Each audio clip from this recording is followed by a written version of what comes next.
Hey Laura, welcome to the Profit and Grit Show. How you doing? I'm good, Tyler. I'm glad to be here. By the way, I love the hat. It's an awesome hat. Thank you. Thank you. We our live lucky hats. We it's the mantra we try to live by. Yeah, very cool. So, hey, I want to start out just learning about you. What do you do professionally? Yeah, so what I do is I help our Clover Growth Partners facilitates people in the home service space driving up revenue, improving profit, and increasing the quality of their life. They're the three metrics that we measure on the back end. Driving revenue, increasing profit, and improving quality of life. We like to see business as a vehicle. So we always want to ensure that the vehicle is facilitating our members living an improved quality of life. So revenue and profit is an indicator that things are improving, but also you can have a whole lot of revenue and profit and be trapped by your life, be trapped by your business. And as a result, you're driving so hard for what? So we ensure that the journey isn't just highly conducive from a revenue and growth perspective, but there's also a capacity to really engage with life after business hours. Yeah, very cool. Do you, just a couple questions about Clover. Yeah. Do you have a certain size of client that you work with? Is any particular home service space, or is it pretty wide open? What's an ideal client for you? Yeah, good question. We do, I would say yes and no. Yes, meaning we typically tend to attract people over 2 million. Okay. Um, and and the only time I've ever made exceptions is if the person under 2 million has the capacity to implement. The only reason I don't want to take you on if you're below 2 million is I don't want to waste your money. And what we're going to ask you to implement requires time that if you're consistent, typically if you're under 2 million, you tend to be on the field a lot, Yeah. that you don't have the capacity to implement. Now, there's some people that are like, I'm just going to stay up and I'm going to bloody implement. And there are some of those folk, but even folk that, have that desire, like if they're doing the manual labor, that's hard. They also need their rest. So, in situations like that, if it so happens to be me on a call or somebody I've trained on a call with that contractor, I'll ensure that they're served, in a pretty helpful, actionable way, that I give them a plan that if they follow will allow them reach 2 million with relative speed, and then we can serve them. We're working on a product for under 2 million that's not currently live. But the intention is to not have to send a person on their merry way because we want to serve them, but I also don't want to waste their money. Yeah, that is a tough space, that Yeah. kind of under 2 million, because you don't have the infrastructure to get out of the truck. Yes. You also, most times, like most business owners, you're not trained to be a business owner. So you're Right. stuck so deep in, like you Right. said, going out to job sites and stuff. So it is kind of a tough area. It's interesting that you bring it up because I had a call this morning with a gorgeous couple, and I say gorgeous, yeah, they're cute looking, but I mean internally, and I see this often. The husband spends so much time out on the field, and not as much time in the business, and if he spent more time working on the business, it would propel the business forward. However, we all have six human needs, and the more any one vehicle meets more of those needs, the more we'll become addicted to that thing. So even when these business owners have the capacity to get out of the field, sometimes they choose not to, because if they are helping their technicians or helping their CSRs, they are meeting the six human needs are contribution, significance, certainty, uncertainty, love, growth, and contribution. And when you're out in that field helping your technicians, even though you don't necessarily have to be, you're getting significance, you're getting contribution, you're seeing them grow, you're getting a whole host of your needs met. And as a result, it's kind of compelling to stay there. And then you go into your office where you haven't spent most of your career and it's miserable. You hate it. You just want to be out in the field.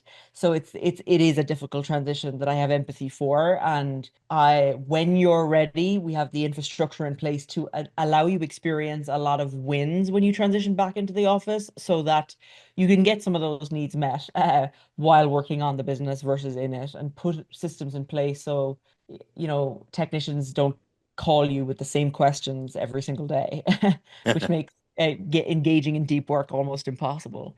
Yeah, for So sure. yeah, it's a tough spot for sure. Very cool. Okay, one other thing I want to learn about you. What about something on the Yeah. personal side? Anything you could share that we could just kind of get to know what makes you tick? Yeah, what prompts to my mind when you asked that is I originally from Ireland. You probably guessed from the accent. I said on a podcast I was on recently, you might know from the accent, and all my friends in the industry were like, I don't know why you even preface that. Like, it's so obvious that you're not from our country. It is so obvious. So yes. Anyway, that is where I'm from. A little seaside town called Kinsale. Grew up there.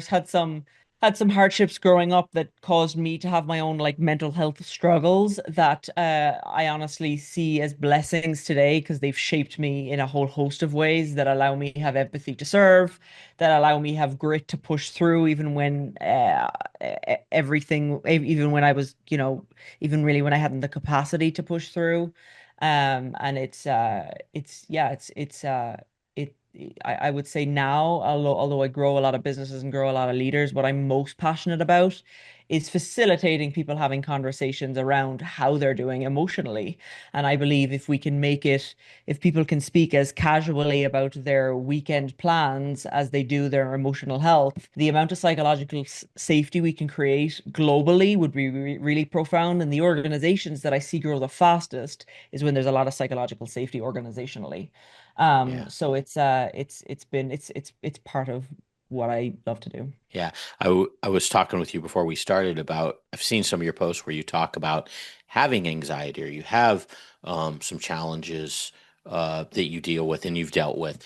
You know, it's one thing that gets glossed over in business a lot when you own a business is it can manifest in a lot of different ways. It might be anxiety, it might be extreme stress, it might be, I mean, we have a lot of emotional things in running a business that just never get addressed.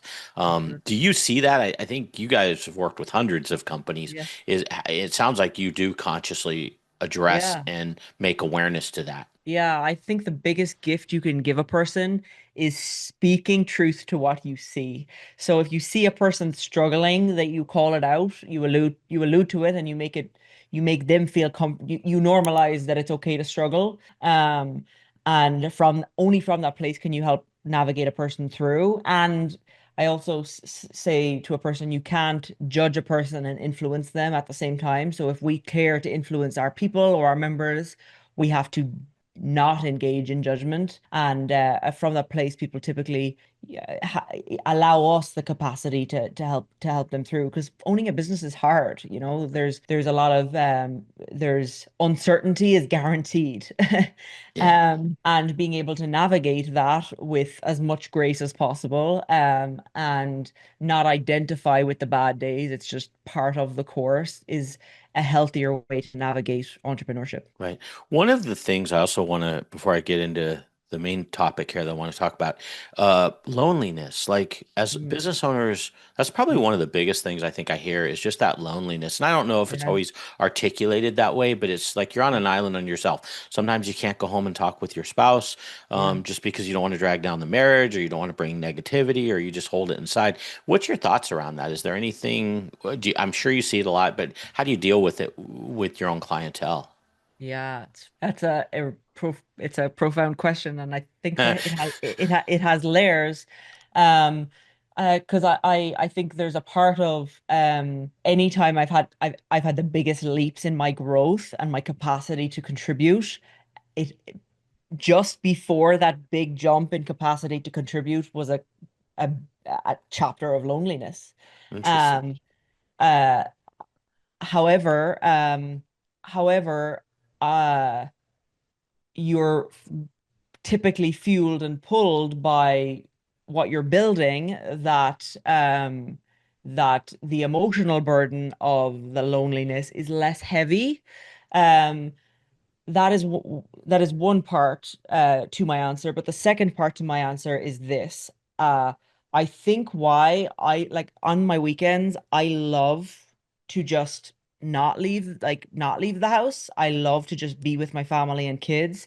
And I think why I love to do that and I have the capacity to be emotionally healthy is I have such a community around me in my team and from an industry perspective. Mm, So what I find what serves me in such a massive way is we have in this space, and almost every industry has it. They have industry events that they like to mm, attend.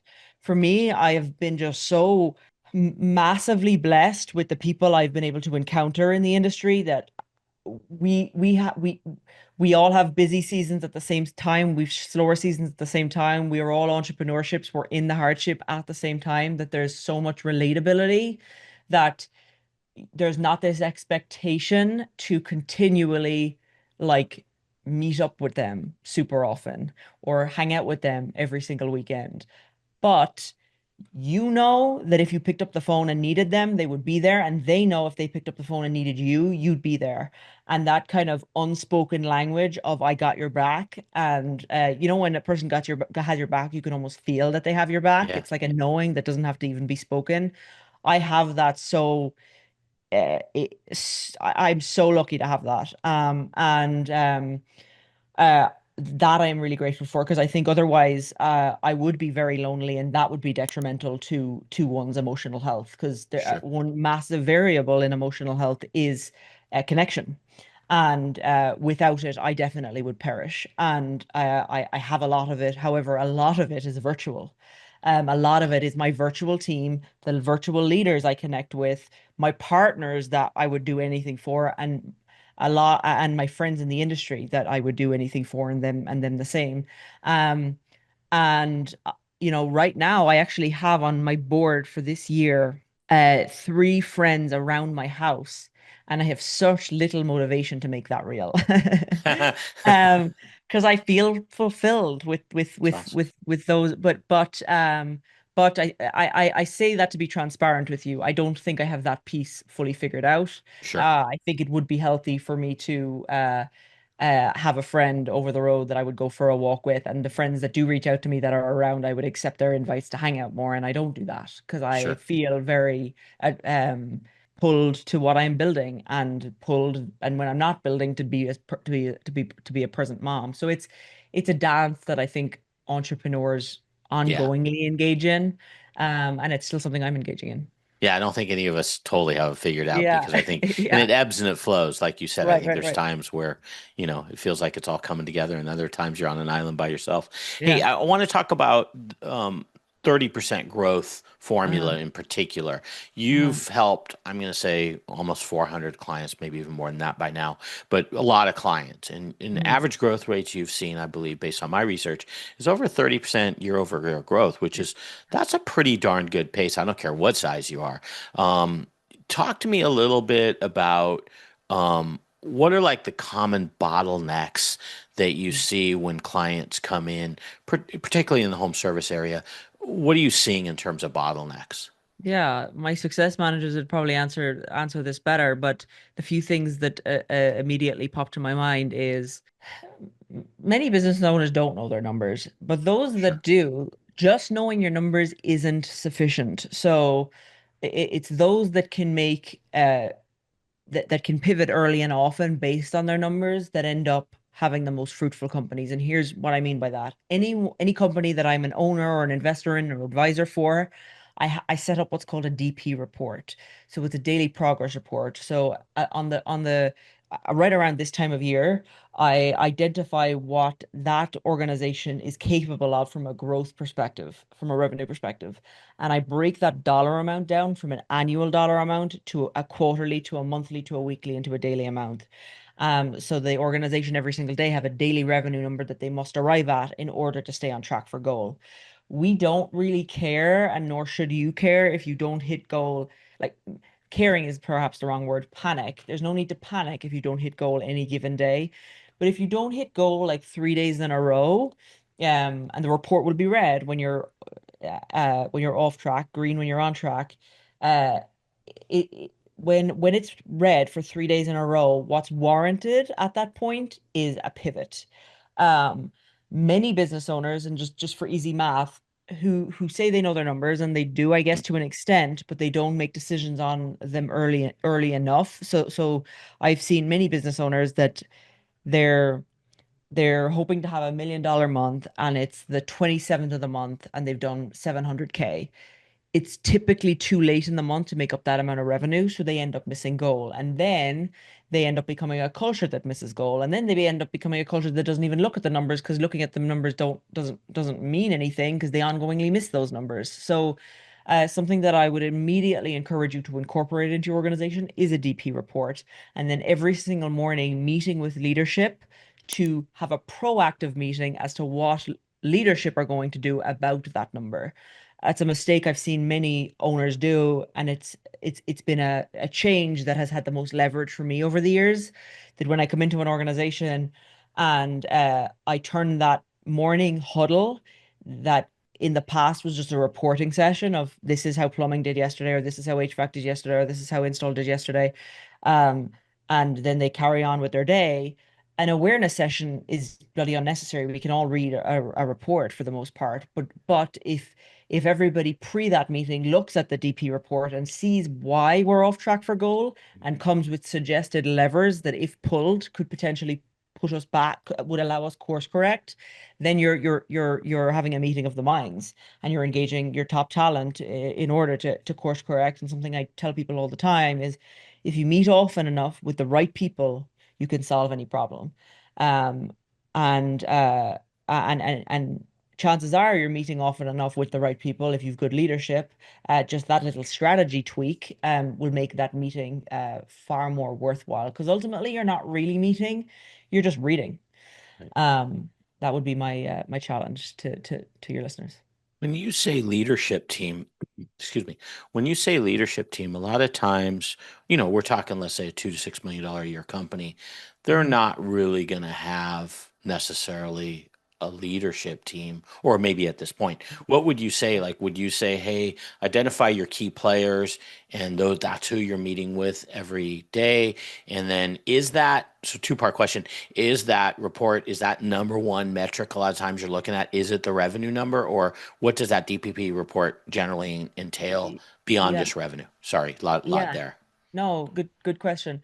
So, organizationally, I like the revenue report. The revenue report is like the North Star. Okay, Profit, I care more about profit than I do about revenue. sure. However, that revenue is set, also considering profit. Um, but if you're a small organization and you don't have a lot of leadership in place, I absolutely encourage you to invite your team into that conversation of DP report and bonus them when revenue goal is hit. So what you need to try and facilitate is them thinking like an owner. So for instance, you have, I don't know, two technicians, an office manager, and yourself, for instance. I would every single morning meet with them all with this DP report and say, hey, here's where we're at, here's where we need to go. Here's the number of installs that would have to make that math real, make it tangible. Here's the amount of installs that would have to happen to make this real. Here are the number of calls that would have to be run to make this real at this closing percentage. Here's where we would land. You're meeting with them daily, and then make it exciting for them when goal is hit. So you're not just going to pay them out for that ticket that they sold, but also what happens when we as a unit together hit goal. And in our organizations, we bonus everybody when DP goal is hit. When stretch goal is hit, we bonus them even more. When double stretch is hit, we bonus them even more. When pot of gold is hit, we bonus them even more. So there's layers to winning, there's levels to winning. And it creates this beautiful momentum. When you say you hit the DP, is that the monthly one, the annual one, the quarter one, Good, the quarter? good What is the question. definition? Monthly. Monthly. Okay. Oh And wow, and cool. then it just allows a business owner not in January panic about December. You've Yep. just got to take control of this week and Yep. oftentimes just this day. Yep. Or a 3-day call board is a pretty healthy principle to have in place. If you worry about the next 3 days and ensure you've done everything you can to set those 3 days up for success, your successful months will just start to accumulate. Yeah. And I also love how you say stretch goal and double stretch goal. I haven't ever Yeah. heard of the terminology necessarily double stretch goal, but it makes a lot of sense saying it that way. A Yeah. couple questions. Uh, you use the terminology pivot if Uh, we're not hitting the DP report. uh, What does pivot look like? Does that change my revenue number? Is that what oh. would a pivot be? Yeah, no, it's not, it wouldn't be change revenue number. Okay. It would be. it's a levers mindset, and this mindset has been really, really helpful. It's what are so if there's a call center manager, there's your service manager, there's you, the owner. What are certain levers that I could pull today? What are activities that I could engage in today that would most likely push our revenue forward? What are the it's like engaging in the 80/20 principle. What are the 20% of things that would allow me bear 80% of the fruit? And then prioritizing your day accordingly, especially as you're small. And that would prevent you getting caught up in the busy work. It'll prevent you bloody worrying about ordering hats just to use your co-op money when if you keep focused, you could arrive at goal and then arrive at goal again. And then you start to become an organization that people win when they're a part of, and they start to tell their friends, and you start to attract more talent. So that cadence in the morning just really sets you up to stay focused on results that will push the needle forward versus activity. And I tell people all the time, there's a big difference between activity and results. Yeah, And there's a framework I typically teach people on how to ensure that they bring about results. And it's firstly on a Sunday, what are the 5 results I want to bring about this week? Why do I want those results? And then what's the massive action plan I'm going to engage in to bring that result about? And then those action items that that will be the most fruitful in getting me to the result is what I time block. got it. And you will end up mitigating such an amount of nonsense work that you really don't need to be engaging in. Sure. What would you say to, so occasionally I'll have a new potential client come to me, and we'll talk about labor efficiency or staff efficiency. And in that conversation, I'll say, "Hey, do you have some type of pay for performance plan or something where people get additional amounts if they exceed certain thresholds?" And the comment I'll get, this isn't always, but once in a while, they'll say, "Yeah, I have them, but it doesn't really motivate my team. They don't really care. Like they just don't do it." What do you say when you hear that? Yeah, a good question. I usually when a person when there's ever like pushback around moving to performance pay, or there's not big adoption on moving to performance pay, it's because there doesn't it doesn't a lot to them making more money. Mm, It like the old way allows them uh just do enough to get by and they still get paid. Um, so immediately what comes to my mind is you you are going to have to work on creating like a culture of winning where people like sincerely crave growth and want more and want to work for more. A tangible and actionable way uh that I have found that can create good culture change over the course of a year is we do this across all our companies. We say, what is something that we're not amazing at that if we were to become better at, it could really cascade us forward. And that becomes our theme of the year.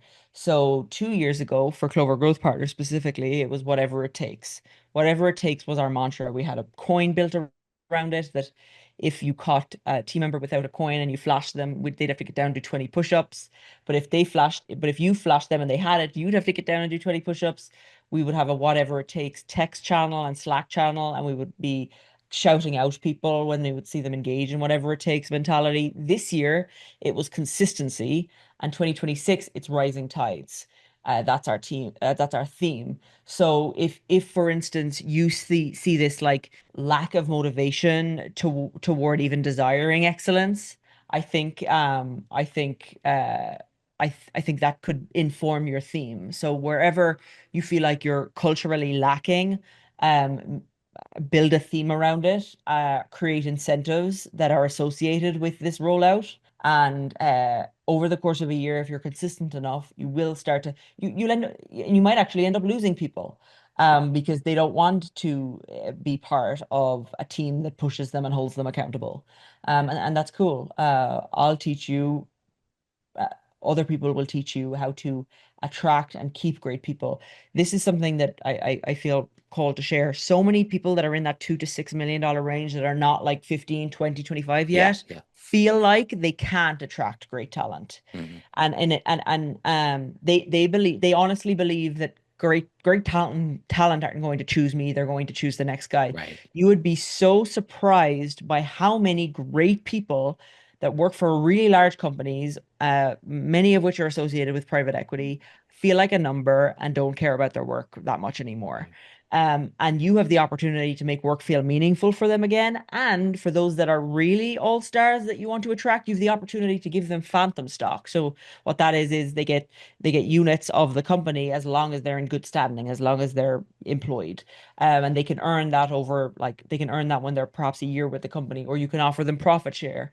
You can offer a person a career that a really, really large company isn't going to offer somebody that is a young dad or a young mom starting out and wanting to build wealth. You have the opportunity to, so I would challenge anyone listening to this is dump that thought of eight players aren't going to choose me.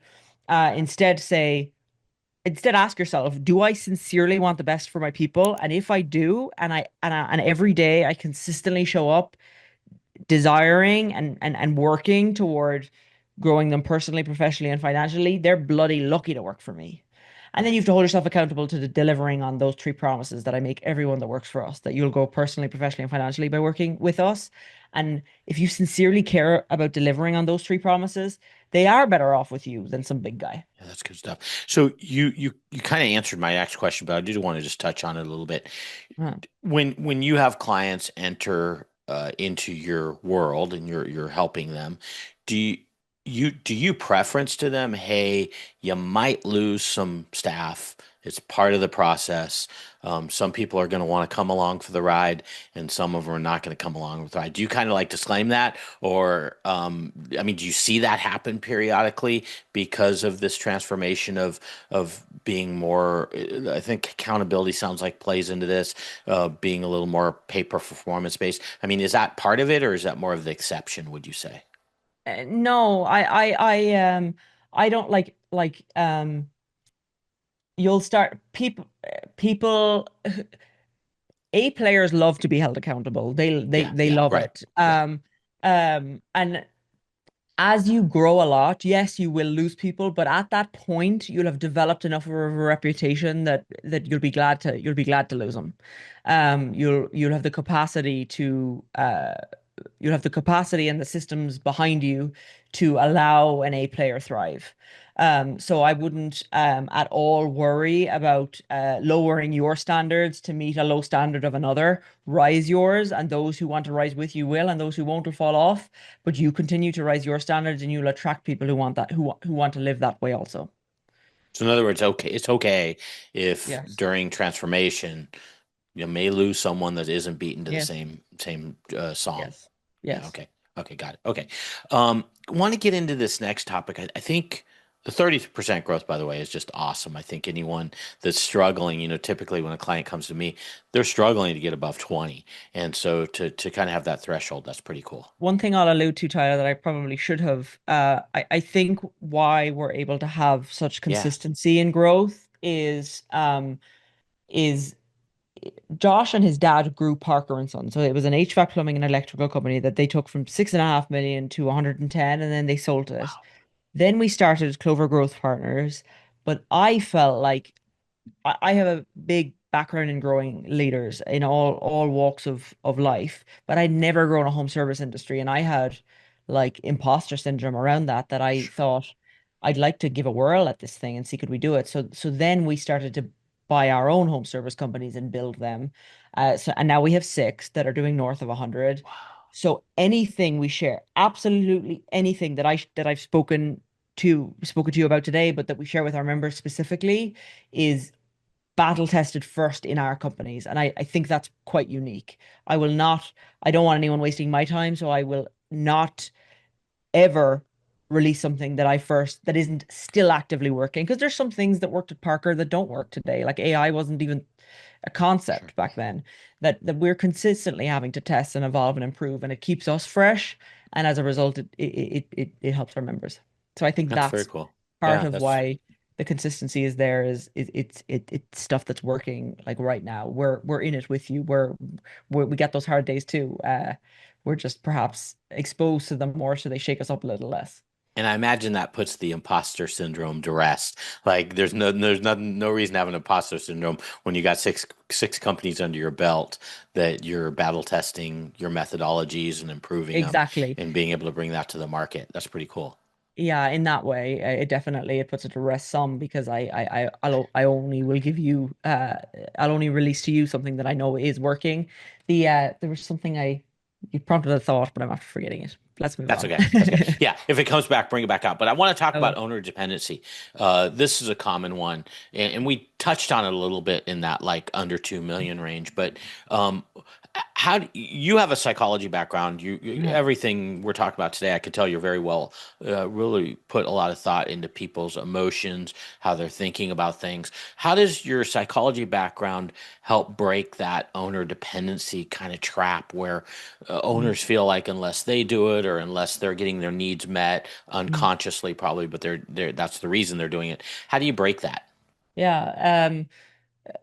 Various ways. The first thing that came to my mind when you asked that question is this, and I do this all the time. I ask a person to define what their rich life is. And rich, I'm not necessarily talking about monetary wealth. I'm Sure. speaking about like what would be the kind of life that you would value immensely. Like for me, that is being able to end my workday having meetings that I was able to facilitate great impact on, but still having the energy to get on the floor and play with my kids, not the desire to lie on the couch and make everyone leave me alone. It's being able to spend a month in Ireland with my family. It's being able to pick I get to drop and pick my kid up from school every single Friday.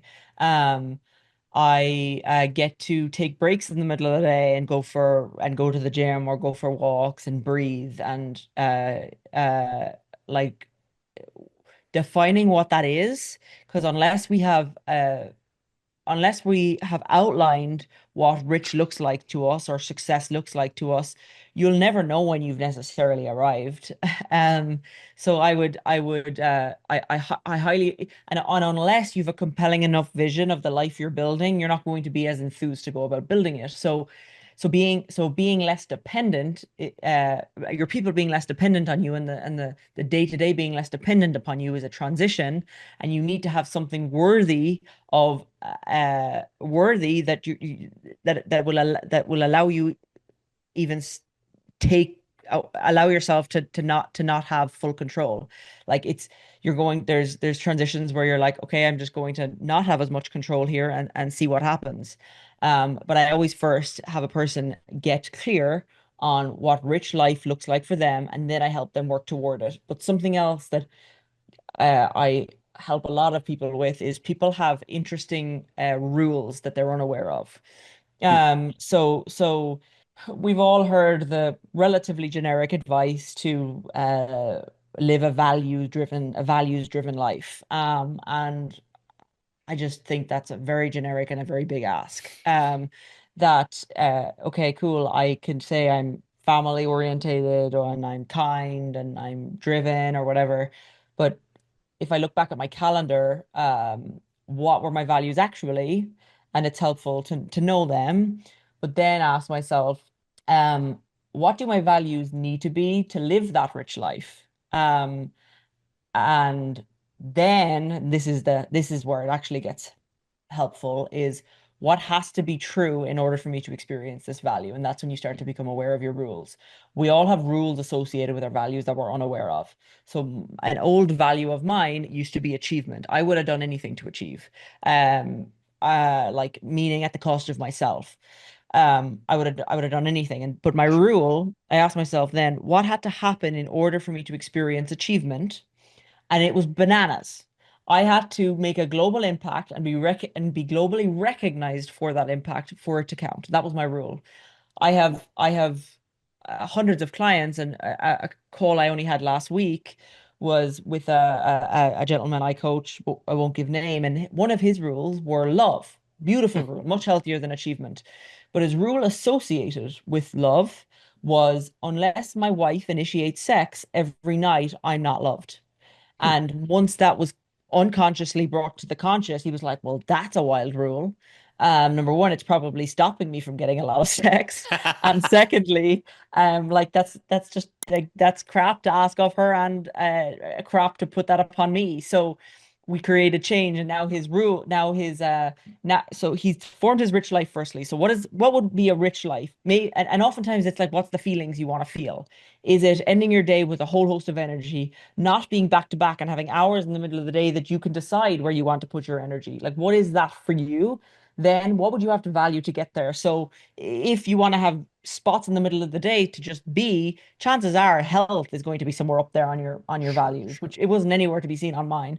And then you say, okay, what are some rules that have to exist in order for this value to be wildly achievable? So if you're listening to this and you're going to go and write out your new desired values, I want you to make the rules associated with those values so achievable. So for instance, if I'll read you one of mine. Sure. Gratitude is one of my values. Anytime I notice all the good I have in my life, or anytime I ask myself my primary question, or anytime I notice any or various forms of good I have in my life, that's gratitude. Another one is cheerfulness. Anytime I make myself laugh or choose to engage in a source of laughter, or anytime I have a smile on my heart, or anytime I do something playful. So it's so achievable for me to experience joy. Here's what the research and the data says. Uh, Values and the rules associated with our values allow us to experience joy, fulfillment, and happiness on an ongoing, more consistent basis. Our values should make happiness achievable. Our goals is what should make us stretch. So my goals are always aggressive and they force me to grow and evolve. And I always tell a person, a goal is not ultimately what really matters. It's who you're forced to become in pursuing that goal that really creates the molding of a person. Um, so my goals are aggressive, but my values, like, gosh, I've every which way possible to achieve those values because so in the development of your rules, have a load of options for how have a load of rule options so that value can be easily met. And what you're going to essentially do is create a very easy way to experience joy, fulfillment, and happiness and have that overflow cup. And you're going to make it harder to experience what I call the like that Yeah, lack of abundance. right. Um, so that would be my encouragement to you is identify desired values that the person with that rich life possesses. What are the achievable rules associated with it? There, that's how you measure a fulfilled life, and then use your goals to stretch them. Do you find when working with new clients, do are they usually able to articulate like what's going to make them happy, like what's part of that rich life, or is that something that exercise sometimes people need a little bit of hand holding to get through it? Yeah, good question. So if I were you and you weren't being coached by me, here's what I Sure. would do. I would Yeah. go into, as a listener, I would go into ChatGPT and say, hey, this is the rich life I want to live. Here's how I want to feel. Here's how I want to feel every day during my day. Here's how I want to feel every day at the end of my day. Here are the kind of things I'd like to do in my life. Here's how I'd like my work to feel. Here's how I'd like my romantic life to feel. Here's how I'd like my relationships with my kids to feel. What does this person have to value in order to experience that life? And ask Right. and then you're having somebody kind of engage in dialogue with you back and forth because it is difficult to come about on your own. Having a thinking partner is really helpful, which is why I think AI can be a great tool when it comes to engaging a thinking partner without having to part with your dollars. Yeah, you might make a little bit more um uh you might make your the change might be facilitated a little bit faster if you've got a really good coach. But honestly, there's terrible bloody coaches out there that ChatGPT might be even better.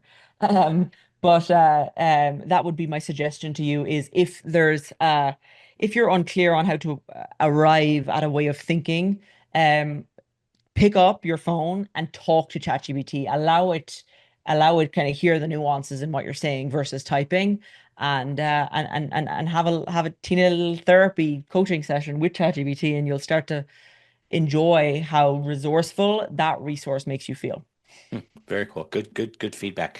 Hey, I want to last topic I'd like to just spend a little time on is around the psychology of performance and leadership. Now, Mhm. this is your superpower is getting into like I think motivating and excel, getting people to perform at a high level and with strong leadership. So where I'd love to start with is what are some top traits in high performing teams that you see as it relates to home service? Like what are some things that stand out that we would expect to see? Yeah. I'm gonna write them down as they come to my mind here. The very first thing is knowing one's numbers and making decisions on those numbers early and often. That's point one. Yeah. Point two is your people must, for your people to remain motivated over the long haul, they must be emotionally engaged. And the fastest way I've seen folk do that is um using it as a vehicle, allowing them see your business as a vehicle that moves them closer to their goals. Right. So Okay. in order to do that, it's helpful to know what their goals are. So that's why I tell anyone that works with us, everyone that we hire on, either Josh and I meet with them and we make them three promises. We say, by the time you leave, we promise you will be better personally, professionally, and financially than you've ever been before. And we promise you that because we're willing to give you more training, invest in you more, bring people around you that are going to pour into you in ways that you perhaps have never experienced before. We are willing to make you that promise if you're willing to make us one promise back that you're willing to work for it. And then every day, you both go to work for it. But if working for you allows them enjoy a higher quality of life, moves them closer to their goals and aspirations, they probably won't ever leave. Um, that's been that an emotionally engaged workforce is fundamental. In order for anything to grow, there must be energy, and if you don't care about a thing, there typically isn't a whole lot of energy. So you must have an emotionally engaged workforce. How you can identify whether you've an emotionally engaged workforce is through ongoing surveys. We survey our people every single month. You could do every single quarter. Um, and then you've got to remain, you've to not be defensive when you get answers that you don't like initially, but it's information that allows you grow and improve and evolve. So a high performing culture is not afraid to be hit with a hard truth. However, this is the third thing. So number one, know your numbers and make decisions based on your numbers. Number two, help them see your business as a vehicle that moves them closer to their goals. Um, Number three, and this is a big one, changed almost every culture I've ever been a part of, is you have to not allow venting to ever happen in your organization. That does not mean people aren't going to have bad days and have stuff that they want to give out about. However, their intent must be resolution. Their intent must be to solve. So if anyone comes to you as a leader, as an owner, as an operator, and they have a problem, um, you they ideally they will have brought it to the person that they have a problem with first. That would be that would be most ideal. However, if they are coming to you and they have a problem, they have to come to you with the intent for solution. And they can only and that also goes cross-departmentally. Like our leaders are all trained to also train the people under them that venting is not allowed. And there's venting statistically has been proven to help nobody. It's why some people go to therapy and stay in therapy for 10 years and they're just as screwed up as they were when they started because they just vent without intending for solution and a sourcing solution and then doing something with that solution. It actually emotionally worsens an individual. Um, and what it'll cause in your workforce is it'll cause them to be more emotionally charged about the thing that's annoying them. So the third rule is so firstly, know your numbers, make decisions accordingly, and reward everyone when numbers are hit. Second thing, second thing I would say is have enough psychological safety that a person can tell you what they care about having in their life and that you can use your business as a vehicle to push them toward it. The third thing is we don't allow venting. We all work too hard. We do not want to build an environment that crap talking happens. I don't expect you to have endless perfect days. I expect you to be human. And with that comes hardship sometimes. And if you've hardship, please bring it to me. Totally fine. I just want you to bring it to me with the intent for solution.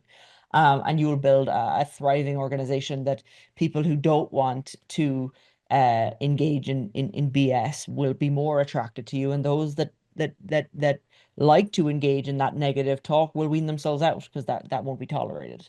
Yeah. And because of that, you have an organization like Clover Growth Partners right now. I would run through a concrete wall, although I wouldn't get through it for these people. And they, for me, it's a gorgeous culture that I've only built from mistakes. I've built from knowing the data and trying to implement things and then also mistakes. The gorgeous culture we have now wasn't the gorgeous culture we had always. And they are the three principles that allow that to be true. Got it. That's good stuff. And then you have something called the three promises framework. Is that the same thing as this, or is that something different? No, yeah, good question. It is something different. Okay. Our our leaders change and evolve and enjoy more fulfilling lives, and more people were asking for that who weren't yet in our programs. Um, so I have a waiting list because I only take a certain amount of people at a time. Sure. It's where you grow personally, professionally, and financially over the course of 90 days. It's dramatic, it's transformative, it's fulfilling, it's it's just you and me. And I'm figuring out a way to scale it more, and I'm not yet sure how to do that, but it's just you and me. We work closely together, and life becomes a whole lot more fruitful. It's my favorite part of what I do. And currently there's a waiting list, but you know, I'm I've facilitated people jumping around on waiting lists when their story was just so compelling enough that I knew I could facilitate change with them, that I, you know, made exceptions. So, if something we've spoke about today really speaks to your Hmm. spirit, you can email me and I can see whether, we can move you around on that wait list and serve you and hopefully create some just a life that you enjoy more. Love it. Hey, I know we're going over time here. I just want to wrap up with a couple things. Mantra. Do you have something that you kind of live by or that is in your head a lot when you're thinking of guiding principles as it relates to business and running a business? Yes, grow personally, professionally, and financially yourself, and you will attract those that want to do the same. And then where you can go is wildly endless. The possibilities are infinite. Use your business as a vehicle to move closer to your goals and facilitate it being a vehicle for your people to move closer to their goals. I love that. And I would say, just in terms of takeaways, the three things that really spoke to me: business is a vehicle. I love the way you say that. I think that's just really powerful if you think of it that way. Right. It's taking you somewhere. It's just like a very visual thing to me. And then I also would say, huge thing to me as a numbers person, fractional CFO, it's Yeah. more than just knowing your numbers. And I think even I sometimes kind of forget this. It's great to know your numbers, but where is the action in those numbers? Like that's Correct. the more important part is, and I think I need to do a better job of this. You really kind of taught me something here in terms of always bringing that to light. What's the action that we're going to take to get to those numbers or meet whatever that criteria is that we're gauging ourselves by. So that was huge. And then I, of course, I've heard this one before, but I think the way you expressed it is awesome. No venting allowed. Let's bring resolutions because resolutions is what moves you forward. So For those sure. are the three things, like just really a lot of stuff you talked about, but that really spoke to me. So, hey, in terms of people reaching out to you, growwithclover.com is your Mhm. website.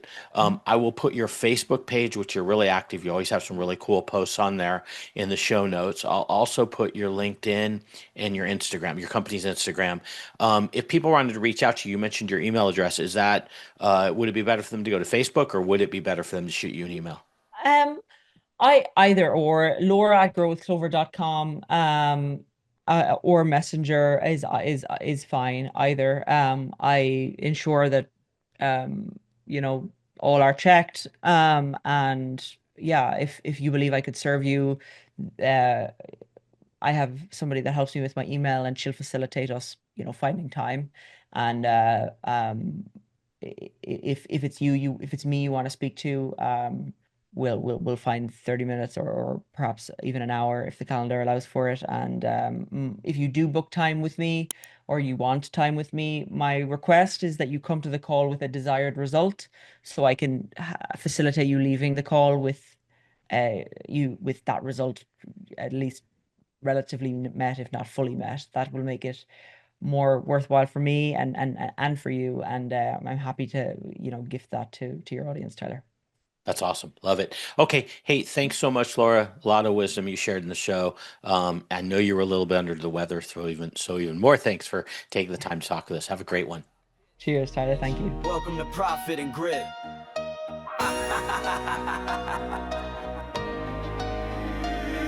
It's profit and grit, not luck and a wish. From the wrench to the spreadsheet, we're stacking our chips. Slow season hits, man, we tighten the ship. It's the